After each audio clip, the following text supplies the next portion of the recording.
This is my TNA Bound for Glory 2008 pay-per-view review. First off, I gotta say the pay-per-view was better than what I was expecting, but unfortunately, you got some things on this pay-per-view that I didn't like, and especially the way the pay-per-view ended, which I'll get to that when I obviously get to the end of this review, discussing the main event. Because God, TNA, you need to get your head out of your asses with some of the booking you did on this show. Now, first off, it started off with the Steel Asylum match, which included a lot of the X Division talent like Jay Lethal, Sanjay Dutt, Curryman, Shark Boy, Jay Lethal, and a couple other X Division talents. Now, this was a good, exciting opener. It wasn't great, but it was a good overall opener, and I think the crowd enjoyed it, and it definitely was enjoyable watch. Saw some good stuff from the Motor City Machine Guns in this match. Jay Lethal did some good stuff, and the way this match ends, you see Jay Lethal and Sanjay Dutt on the top of the Steel Asylum, or about to climb out, and then Sanjay Dutt falls down, then Jay Lethal climbs out, so he is the winner of this match. So, like, as a lot of people expected, Suicide, a lot of people were expecting the TNA new gimmick of Kaz to debut here in Suicide, but I think he's injured at this moment, so they might be holding off the character at least until he gets healed, or possibly if he can't do it, they might give it to someone else, but most likely they'll just wait till Kaz heals his injuries. Good, exciting opener, good but not great, about 2 3/4 stars. Then the next matchup was the Knockouts Bimbo Brawl with ODB, Rkaha, and Rhino versus the beautiful people Angelina Love and Velvet Sky and Kip James. And this wasn't a good match at all. This is probably the only thing actually on here I would say was a pain to watch, and it was terrible. The good thing about it, it was short, so it didn't go that long. Ends with Rhino goring Kip James, pinning him, so he picks up the victory for his team. In about at best maybe a 1.5 star match. Then up next you see the X Division title match with Consequences Creed versus Sheik Abdul Bashir, and I gotta say this was a good match. Not as good as what I was expecting. I was expecting maybe a little more from these two. You did see some good stuff with Consequences Creed. He was a little sloppy at some portions in this match. Sheik Abdul Bashir, aka Davari, he did pretty good in this match. Just, a good overall, decent X Division match, not a great X Division match. Match ends with Davari, or Sheik Abdul Bashir, rolling up Consequences Creed, holding on to the rope, so he wins by a cheap tactic, so he is still the X Division champion, which I'm kind of glad they are keeping him as X Division champion, because that's the one thing I gotta say as far as him as X Division champion. Sure, he's not the best X Division wrestler, but he's actually one of those X Division wrestlers I think gets a lot of heel heat, and that's one thing in the X Division you don't really see is a heel X Division wrestler that gets over with the crowds, very hateable, and I think it's a new dynamic with the X Division. So I would hope TNA keeps him with the X Division title for at least a little bit longer. It was a good match, not great match, about maybe 2 1/4 stars, because there were some stuff and I liked it, but as I said, Consequences Creed was a little sloppy in some portions of the match.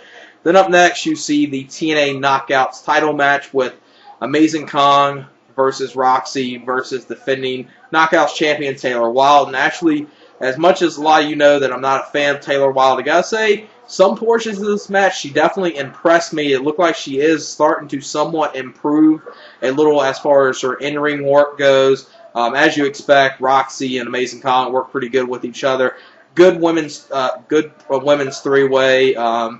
Unfortunately, Taylor Wilde does keep a hold of the TNA Knockouts title. Was hoping that Roxxi or possibly Amazing Kong will get another title reign. She wins with a German suplex to Roxxi. And I would say about a 2 1/4 star match. Good overall women's match.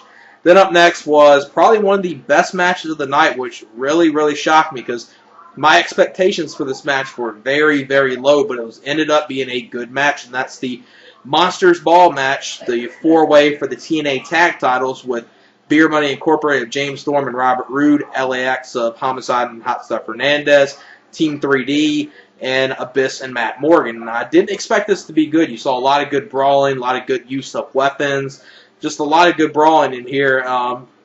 Homicide during this match pulled out the ghetto fork onto Devon, busted him open. Abyss, like you would expect, got busted open. One of the top spots in this match were when Bubba and Devon both had Abyss on the stage. You saw a table. They put lighter fluid on it, lit the table on fire, and chokeslammed Abyss through it. And even when he got chokeslammed through it, the flames, obviously they had fire extinguishers there to get rid of the fire, but even when he landed, you can still see he was still on fire for a little bit, so that definitely got to hurt him. That was the last portion of this match you would see him, and you saw a lot of good stuff in here. Surprisingly, I wasn't expecting this to be good. And Beer Money Incorporated, they pick up the victory after Team 3D. They do a 3D2 Hot Stuff Hernandez through a table that had thumbtacks on it, and then Team 3D gets knocked out, and Beer Money Incorporated come in there with cheap victory with Robert Roode pinning Hot Stuff Hernandez after he was 3D through the table. So they keep a hold of the titles, and it's definitely a good way for them to hold on to the titles with the cheap tactic at the end of the match. Good overall match. Didn't expect it to be as great as it was. I would say, for a hardcore match, I definitely enjoyed it. A lot of good stuff in there, a lot of good brawl, and I would say possibly 3.5-star match. I actually did enjoy it that much. It was probably one of my favorite matches of the night, which I wasn't even expecting to say that was going to be a good match at all. Then the next matchup was Booker T versus Christian Cage versus AJ Styles in the triple threat match. And this was a good triple threat, not a great triple threat. I felt Booker T's inclusion of this hurt this match quality just like I expected it to. He didn't do terrible in here, but I felt his inclusion in this hurt the quality of this. If this was AJ versus Christian Cage in a singles match, this would have been much better. But AJ and Christian pulled out some good stuff. AJ did a springboard moonsault from the ring to the floor onto Christian Cage. Booker T actually did some decent stuff in here, but like I said, his inclusion of this kind of hurt the quality of the match a little bit. The way the match ends is Christian Cage hits a imprettier off the top rope to AJ Styles. Both of them are knocked down. Then Booker T does a double axe kick to both of them, and he pins Christian Cage for the victory. So it was it was overall a good match, I would say. Would have had AJ win it because I think they need to book him in a little better way. But a good triple threat, about 2.5 stars. I felt some stuff was in it good, some stuff was bad in it, but overall it was at least decent. Then you had Jeff Jarrett versus Kurt Angle next, and with the special enforcer Mick Foley. And this was a good match like you would expect from these two. Just like I expect a good match, not a great match. That's the one thing you got on this pay-per-view was a lot of good, solid matches. You didn't get really any match of the year candidates, but you got a good solid show, I thought. And this match was pretty solid. A lot of good stuff with these two. It was kind of slow and methodical in some portions, like you probably expect it to be.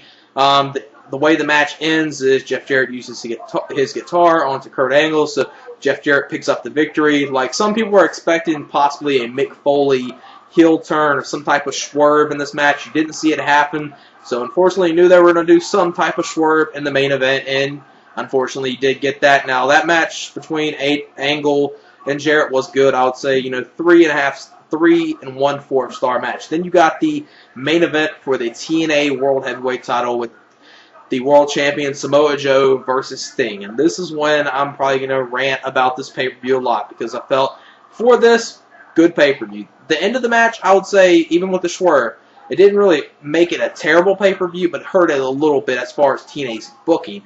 And it just shows that TNA cannot get their head out of their asses to actually have Sting go out there and put over talent, which, from what Sting's perspective backstage, he wants to put over talent, but I guess the people backstage, creative, don't want him to put over talent. What you saw in this match, you saw a lot of brawling at first. They brawled through the crowd for a little while. Thought they brawled in the crowd a little too long. It could have probably cut off a little of that. Stuff they did in the ring after that was pretty good. The good thing I liked was, either way it went, they booked in a way where both of them were strong. Both of them looked like they could have won the match. That was the good thing. Unfortunately, the swerve at the end, kills this match, in my opinion, a little bit.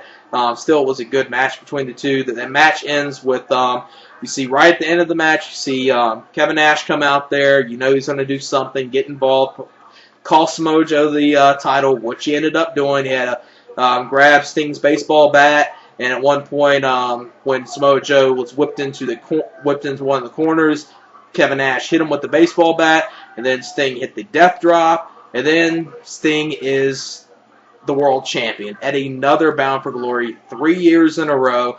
I don't know when TNA is going to figure Samoa Joe would be a draw as world champion. Sting isn't a draw. Sting was a draw 10 years ago. Sting is not a draw anymore. It's probably maybe a few people on here that would probably say the outcome of this and Sting winning was a good thing. It was a bad thing.